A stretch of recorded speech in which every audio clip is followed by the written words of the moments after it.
আলহামদুলিল্লাহি ওয়াকাফা ওয়াসালামুন আলা ইবাদিহিল্লাযীনা ইসতাফা আম্মা বাদ। সুপ্রিয় দর্শক শ্রোতা, আসসালামু আলাইকুম ওয়া রাহমাতুল্লাহি ওয়া বারাকাতুহু। সময় সংবাদের নিয়মিত অনুষ্ঠান তাসাউফ থেকে আপনাদের সকলকে জানাচ্ছি আন্তরিক শুভেচ্ছা ও মোবারকবাদ। সুপ্রিয় শ্রোতা, আজ আমরা আলোচনা করব অমুসলিমদের সাথে রাসূলুল্লাহ সাল্লাল্লাহু আলাইহি ওয়াসাল্লামের আচরণ এই সম্পর্কে।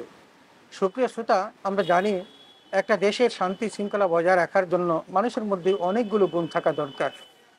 আল্লাহ রাব্বুল আলামিন রাসূল আকরাম সাল্লাল্লাহু আলাইহি ওয়াসাল্লামকে সকল গুণের আধার হিসেবে পৃথিবীতে পাঠিয়েছেন। তিনি একজন শান্তির প্রতীক ছিলেন এবং তার ইসলাম ধর্ম শান্তির বার্তা বহন করেছে।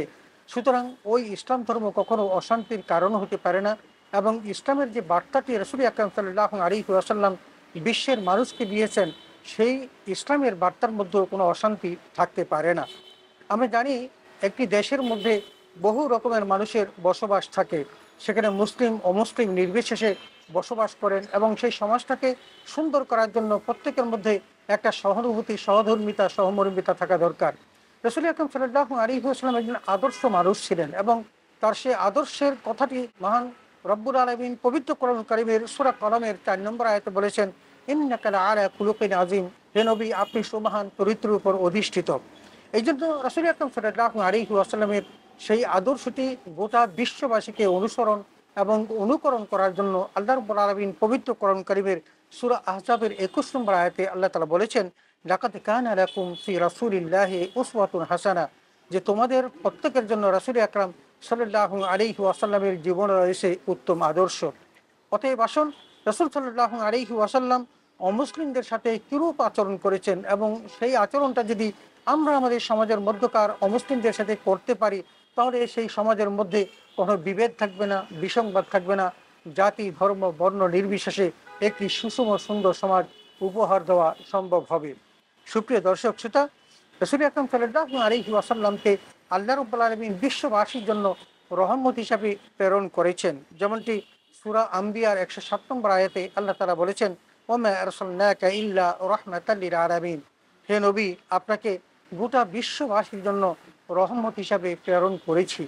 যিনি গোটা বিশ্ববাসীর জন্য রহমত, তিনি কখনো অশান্তির কারণ হতে পারে না। এই জন্য আমরা দেখব যে তিনি অমুসলিমদের সাথে কি সুন্দর আচরণ করেছেন, সেই বিষয়গুলো যেন আমরা ধারণ করতে পারি। কারণ প্রত্যেকটি মানুষ কিন্তু আদমের সন্তান। হযরত আলী রাদিয়াল্লাহু তাআলা আনহু তার একটা বিখ্যাত কবিতার মধ্যে তিনি বলেছিলেন, আল ইনসানু আন-নাসু মিন জিহাতি তিমসারি ইকফাহুম আবুহুম আদামু ও উম্মুহুম হাওয়া। হযরত আলী রাদিয়াল্লাহু তাআলা বলেছিলেন যে প্রত্যেকটি মানুষই তাদের আকৃতিগত দিক থেকে সকলেই সমান, কারণ তাদের প্রত্যেকের বাবা হলেন আদম এবং তাদের মা হলেন হাওয়া। অতএব পৃথিবীতে মানুষ হিসেবে সবাই বিশ্ব ভ্রাতৃত্বের অধিকারী এবং গোটা মানব সন্তানকে এক ভ্রাতৃত্বের বন্ধনে আবদ্ধ করার জন্য এই আলী রাদিয়াল্লাহু কথাটি অত্যন্ত পরিধানযোগ্য। শুধু তাই নয়, রাসূল আকরাম সাল্লাল্লাহু আলাইহি ওয়াসাল্লামের একখানা হাদিস, তিনি বলেছেন, আল খালকু ইয়াদুল্লাহ ফাহাব্বাল খালকি ইলাল্লাহি মান আহসানা ইলা আয়ারিহি। রাসূল বলছেন যে গোটা সৃষ্টি জগৎটাই হলো আল্লাহর পরিবার। অতএব আল্লাহর কাছে সবচেয়ে প্রিয় ওই ব্যক্তি যেই ব্যক্তি তার পরিবারের প্রতি সদয়। অতএব জগতের মধ্যে বিভিন্ন ধরনের মানুষ থাকবে, ধনী দরিদ্র থাকবে, মুসলিম অমুসলিম থাকবে, প্রত্যেকের সাথে সৌহার্দ্য সম্প্রীতির বন্ধনে আবদ্ধ না হওয়া যায়, তাহলে সুন্দর সমাজ বিনির্মাণ করা অনেক কষ্টকর হয়ে যাবে। এই জন্য রাসূলুল্লাহ সাল্লাল্লাহু আলাইহি ওয়াসাল্লামের এই হাদিসখানা আমাদের অত্যন্ত প্রয়োজন। কারণ আমরা যদি আমাদের সমাজের মধ্যকার সকলের প্রতি ভালো আচরণ করতে না পারি, ভালো ব্যবহার করতে না পারি, সহধর্মিতা সহমর্মিতা প্রকাশ করতে না পারি, তাহলে কিন্তু আল্লাহর কাছে আমরা প্রিয় হতে পারবো না।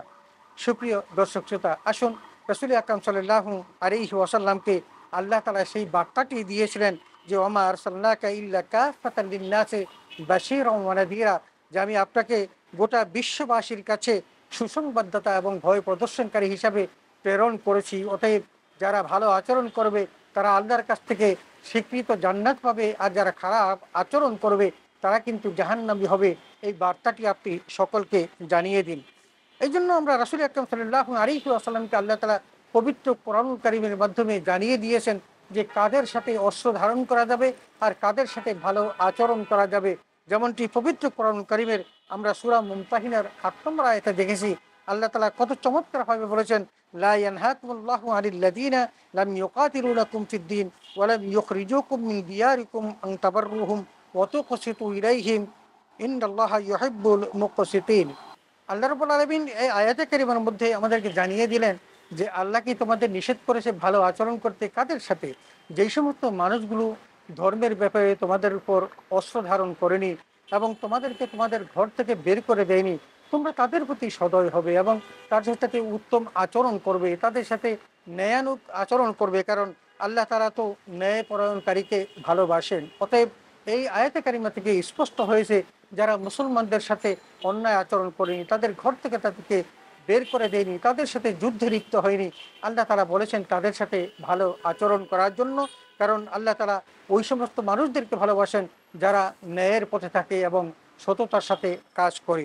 সুপ্রিয় দর্শক শ্রোতা, রাসূল আকরাম সাল্লাল্লাহু আলাইহি ওয়াসাল্লামের অনেকগুলো হাদিস আমরা দেখি যে হযরত আবু বকর সিদ্দিক রাদিয়াল্লাহু তাআলা বর্ণনা করেছেন, বুখারী শরীফ থেকে এসেছে যে কোনো ব্যক্তি যদি কারোর সাথে কোনো মুসলমান দেশে যদি সে চুক্তিবদ্ধ হয়ে বসবাস করে, এমন একজন ব্যক্তিকে কেউ যদি হত্যা করে, তাহলে রাসূল সাল্লাল্লাহু আলাইহি ওয়াসাল্লাম বলছেন ওই ব্যক্তি জান্নাতের সুঘ্রাণ পাবে না, যদিও জান্নাতের সুঘ্রাণ 40 মাইল দূর থেকে পাওয়া যায়। তার মানে কোনো ব্যক্তি যদি অন্যায়ভাবে কোনো বিধর্মীকে, অমুসলিমকে যদি সে কী করে হত্যা করে, তাহলে তিনি কখনো জান্নাতের সুঘ্রাণ পর্যন্ত পাবেন না।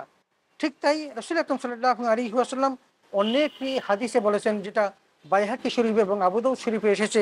রাসূল সাল্লাল্লাহু আলাইহি ওয়াসাল্লাম বলছেন, কেউ যদি কোনো চুক্তিবদ্ধ ব্যক্তিকে, যারা মুসলিম দেশে তিনি জিজিয়া কর দিয়ে থাকেন, তার প্রতি যদি কেউ জুলুম করে এবং তার যদি হক নষ্ট করে এবং তার প্রতি যদি অন্যায় আচরণ করে এবং তার কাছ থেকে যদি সে অন্যায়ভাবে কোনো সম্পদ গ্রাস করে, কোনো রকমের অন্যায়ভাবে তার প্রতি জুলুম করে থাকে, বলছেন সেখানে রাসূল আকরাম সাল্লাল্লাহু আলাইহি ওয়াসাল্লাম বলেন যে আমি তার বিরুদ্ধে কিয়ামতের মাঠে আমি বিচার দায়ের করব এবং তার বিরুদ্ধে আদালতে আমি বিচার করে তার শাস্তি কামনা করব।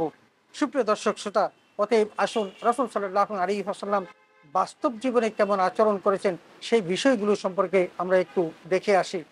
সুপ্রিয় শ্রোতা, রাসূল আকরাম সাল্লাল্লাহু আলাইহি ওয়াসাল্লামের পাশ দিয়ে একটা জানাজা যাচ্ছিলেন এবং সেই জানাজা থেকে রাসূল সাল্লাল্লাহু আলাইহি ওয়াসাল্লাম দাঁড়িয়ে গেলেন। সাহাবায়ে কেরাম রাসূল সাল্লাল্লাহু আলাইহি ওয়াসাল্লামকে বলেন, হে আল্লাহ রাসূল, আপনি যে জানাজার জন্য দাঁড়ালেন সে তো হলো একটি ইহুদির জানাজা। রাসূল সাল্লাল্লাহু আলাইহি ওয়াসাল্লাম বললেন, তাহলে ইহুদি কি মানুষ নয়? তার মানে রাসূল সাল্লাল্লাহু আলাইহি ওয়াসাল্লাম ওই ইহুদি ব্যক্তিটি যেহেতু মানুষ, তার সম্মানে মৃত হওয়া সত্ত্বেও তিনি দাঁড়িয়ে গেছেন। এই আচরণ যদি রাসূল সাল্লাল্লাহু আলাইহি ওয়াসাল্লাম বিধর্মীর সাথে করতে পারেন, তাহলে আমাদের কিরূপ আচরণ করা উচিত? সুপ্রিয় দর্শক শ্রোতা, বুখারী শরীফের আরেকটা হাদিস, রাসূল আকরাম সাল্লাল্লাহু আলাইহি ওয়াসাল্লামের সহধর্মিণী হযরত আয়েশা সিদ্দিকা রাদিয়াল্লাহু তাআলা আনহার বোন, যিনি আসমা রাদিয়াল্লাহু তাআলা, তার কাছে তার মা যখন আসলেন, তিনি বিধর্মী ছিলেন। হযরত রাসূল আকরাম সাল্লাল্লাহু আলাইহি ওয়াসাল্লামের কাছে আসমা রাদিয়াল্লাহু তাআলা আনহা এসে বললেন, হে আল্লাহর রাসূল, আমার মা তিনি আমার কাছে এসে সাহায্য চেয়েছেন, সে তো অমুসলিম, আমি কি তাকে সাহায্য করতে পারি? রাসূল সাল্লাল্লাহু আলাইহি ওয়াসাল্লাম বলেন, হ্যাঁ, তুমি তাকে সাহায্য করতে পারো। সুপ্রিয় দর্শক শ্রোতা, আমরা দেখি যে রাসূলের জীবনে যখন কোনো একজন বিধর্মী মসজিদে নববীতে এসে পেশাব করেছিল, হযরত ওমর ফারুক সহ যখন সবাই তাকে মারতে উদ্যত হলো, রাসূল সকলকে থামালেন এবং তিনি নির্বিঘ্নে যখন প্রস্রাব করা শেষ করলেন, তখন নবীজি তাকে বললেন যে তুমি কি জানো না, তোমার ধর্মের ঘরে বা তোমার সেই উপাসনার গৃহে যদি কেউ এরকম করতো, তোমার কি খারাপ লাগতো না? বলে, হ্যাঁ। তাহলে তুমি মুসলমানদের এই ধর্মীয় গৃহে কেন এই কাজটি করলে? নবী নিজ হাতে তা পরিষ্কার করলেন। তার কারণে ওই ইহুদি ব্যক্তিটি রাসূল আকরাম সাল্লাল্লাহু আলাইহি ওয়াসাল্লামের প্রতি ঈমান আনলো। সুপ্রিয় দর্শক শ্রোতা, অমুসলিমদের সাথে রাসূল সাল্লাল্লাহু আলাইহি ওয়াসাল্লামের যে আচরণের কথাগুলো আমরা পেলাম, আসুন এগুলোর প্রতি আমরা ঈমান আনি এবং এগুলো আমাদের বাস্তব জীবনে আমরা বাস্তবায়ন করার চেষ্টা করি। তাহলেই দেখব যে আমাদের সমাজের মধ্যকার মানুষগুলো কত সুন্দরভাবে বসবাস করছে। সে যেই হোক না কেন, সে জাতি ধর্ম নির্বিশেষে এই আচরণটি সমুন্নত রাখলে একটা সুন্দর সমাজ উপহার দেওয়া যাবে। আল্লাহ তাআলা আমাদের সকলকে বুঝার এবং তদনুযায়ী আমল করার তৌফিক দান করুন, আমিন। ওয়া আখিরু দাওয়ানা আলহামদুলিল্লাহি রাব্বিল আলামিন। আসসালামু আলাইকুম ওয়া রাহমাতুল্লাহি ওয়া বারাকাতুহু।